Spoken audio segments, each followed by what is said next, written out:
This is the brief on the status of the remaining hostages and Israel's long-term strategic goals. Okay, so what's the deal here? We're digging into a major government address that outlines their current game plan.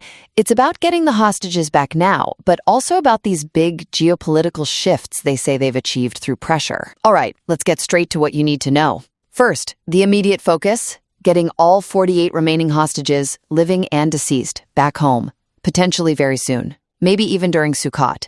But, and this is key, the plan insists the IDF stays put, deep inside Gaza. They're flat out rejecting any calls for a complete withdrawal. They feel the 207 hostages already returned proves this tough stance works. Second, the message is loud and clear. Pressure is the only reason Hamas is supposedly agreeing to the current deal. They credit heavy military action, like moving into Gaza City and taking control of that Philadelphia Axis border corridor with Egypt, plus working closely with President Trump diplomatically. That whole idea that Hamas was ready to release captives a year or two ago without a withdrawal, they're calling that just a lie. So, Phase 1, captives released, IDF stays. Phase 2, Gaza gets disarmed, either via the Trump plan or by Israeli force. Finally, looking at the bigger picture, they're saying this whole strategy, backed by the public, has scored some historic wins beyond just this conflict.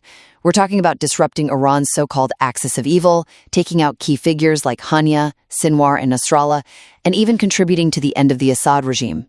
And the really big one, removing, they claim, the long-term existential threat from Iranian nukes and missiles helped by Trump's actions. So the bottom line is this: the government insists that relentless pressure, both military and political, is the only path forward to bring the hostages home and achieve these major shifts in regional security.